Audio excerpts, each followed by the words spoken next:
फिर से चीन के साथ हिंदुस्तान की तनातनी चरम पर जाती हुई दिखाई दे रही है। लद्दाख के गलवान घाटी में भारत और चीन के सैनिकों में खूनी झड़प हुई है। हमारे एक अधिकारी और 2 जवानों की शहादत हुई है। आपको यह भी बताते चलें कि 20 अक्टूबर 1975 को यानी कि आज के 45 साल पहले अरुणाचल प्रदेश के तुलुंगला में असम राइफल की पेट्रोलिंग पार्टी पर एम्बुश लगाकर चीन ने हमला किया था, जिसमें हमारे 4 जवानों की शहादत हुई थी।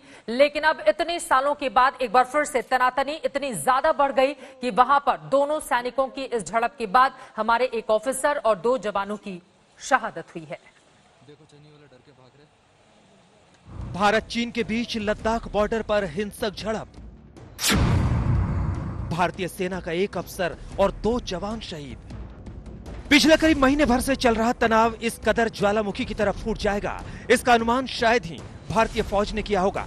लद्दाख के गलवान वैली में जब तनाव खत्म करने की प्रक्रिया चल रही थी, तभी कल रात दोनों देश के सैनिक हिंसक झड़प में उलझ गए।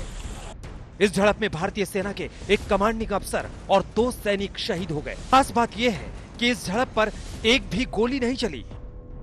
हिंसक झड़प के बाद तनाव कम करने के लिए सुबह से दोनों तरफ से बातचीत जारी है, लेकिन इस बीच हिंसक झड़प का सारा दोष चीन ने भारत पर थोपने की कोशिश की है।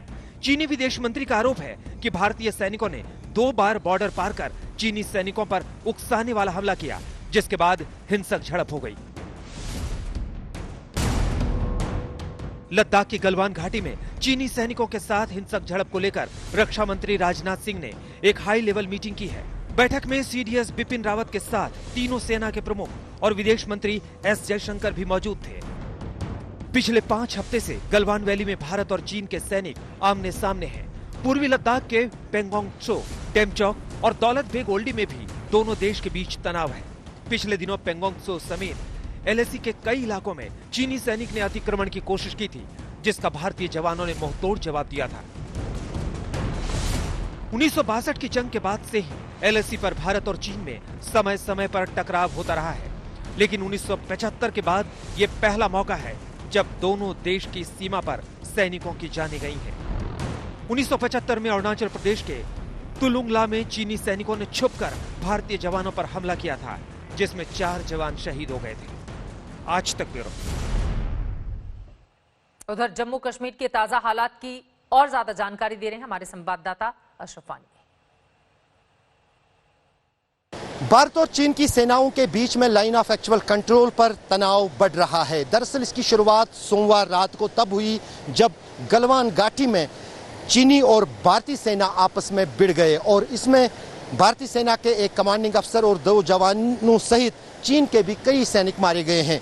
अब तनाव इस स्थिति तक बढ़ा है कि न सिर्फ अब ये तनाव गलवान वैली तक रह गया है, बल्कि सूत्रों की माने तो पैंगोंग लेक के पास फिंगर 4 के पास भी चीन की तरफ से लगातार सेना का जमावड़ा हो रहा है और उसका जवाब भारतीय सेना भी दे रही है। और यहाँ पर भी भारत की तरफ से तैनाती जो है सेना के जवानों की और हथियारों की वो लगातार बढ़ रही है।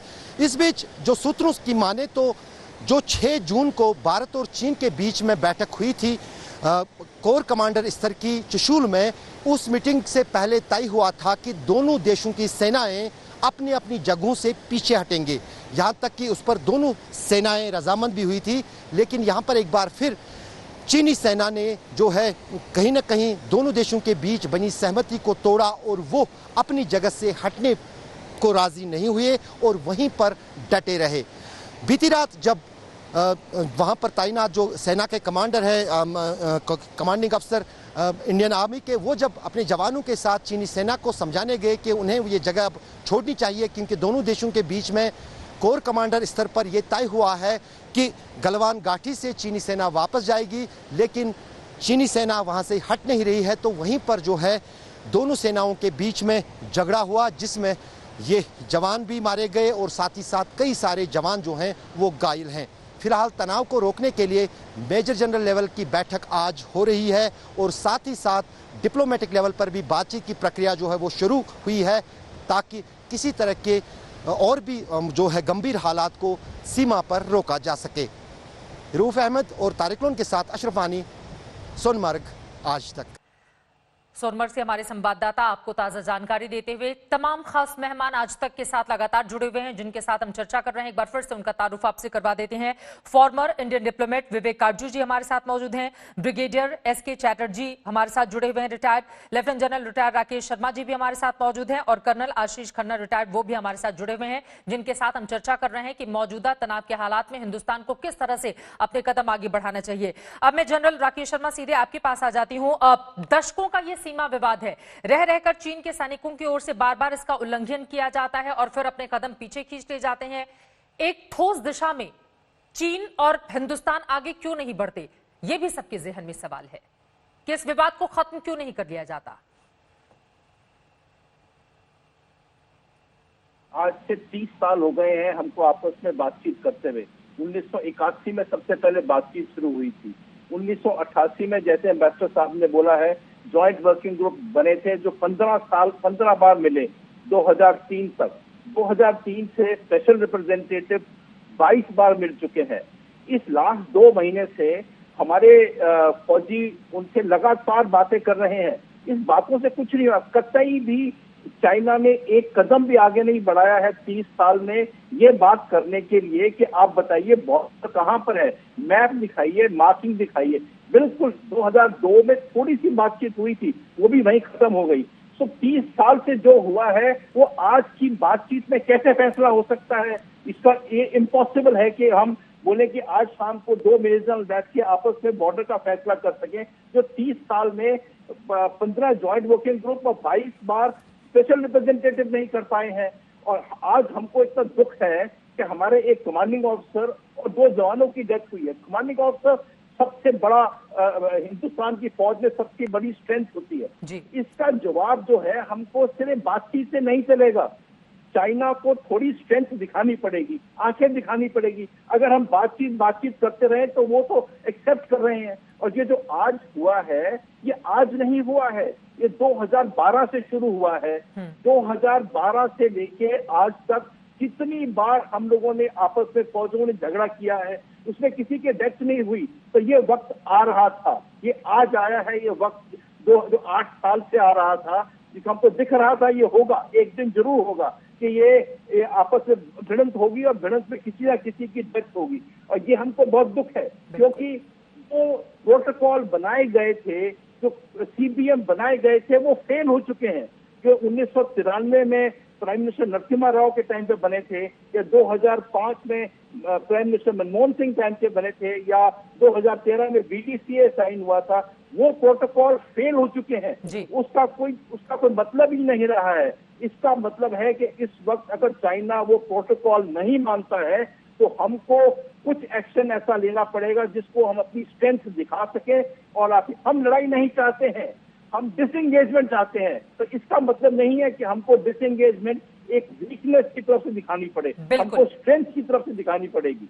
ये सबसे महत्वपूर्ण बातें आपने कही हैं और जो बात आपने कही है उसी को आगे बढ़ाते हुए कर्नल आशीष खन्ना मैं आपके पास आना चाहूंगी और इसी के जरिए मुझे पूर्व प्रधानमंत्री अटल जी की भी बातें जो उन्होंने पाकिस्तान के संदर्भ में हालांकि ज्यादा कही थी कि हम चूंकि पड़ोसियों का चुनाव नहीं कर सकते, इस वजह से हमें उनसे अच्छे रिश्ते रखने चाहिए और इसकी कोशिशें भी की जानी चाहिए। लेकिन पाकिस्तान, चीन जैसे अगर पड़ोसी हो तो बार बार फिर अपनी स्ट्रैटेजी को लेकर हमें सोचना भी चाहिए कि हम किस दिशा में आगे बढ़ रहे हैं और उनका क्या रुख है। इसी सवाल के साथ कर्नल आशीष खन्ना, ऐसे में क्या हो, हिंदुस्तान किस तरह से दिखाए कि देखिए ये 1962 वाला हिंदुस्तान नहीं है, आप कोई भी कदम अगर इस तरह का उठाएंगे तो उसी तरह माकूल जवाब देने में हम पूरी तरह से सक्षम हैं। Chitra ji, I agree with you.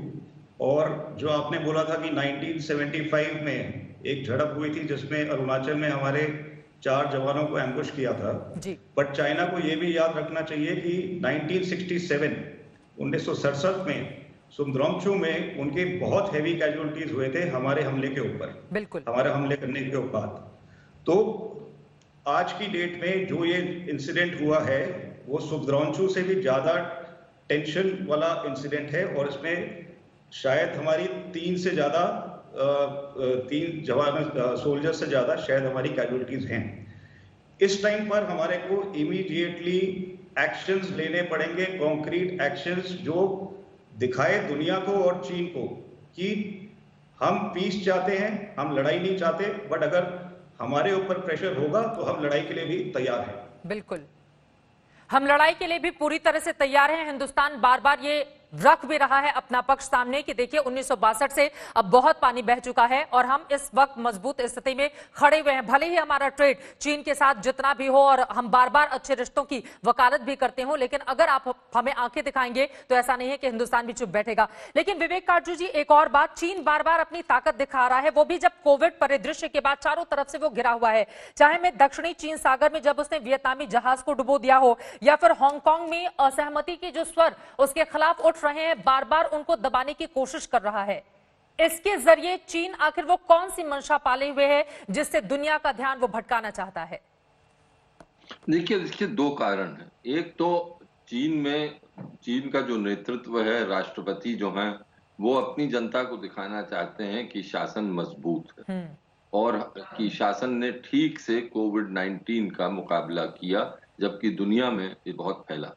हाँ, दूसरा, वो संकेत दे रहे हैं दुनिया को कि हम मजबूत हैं, कि हमने कोविड-19 को ठीक से संभाला है और हो सकता है उनकी मन में ये भी है कि अब चीन का वक्त आ गया, क्योंकि पहले चीन की नीति अलग थी।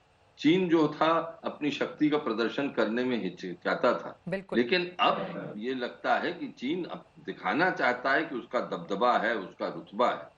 हाँ, इससे दुनिया में और खासतौर से एशिया के जो देश हैं वो बहुत ही चिंतित है। लेकिन एक और बात है जिसका हमें ध्यान रखना, क्या चीन भारत की प्रतिष्ठा कम करना चाहता है?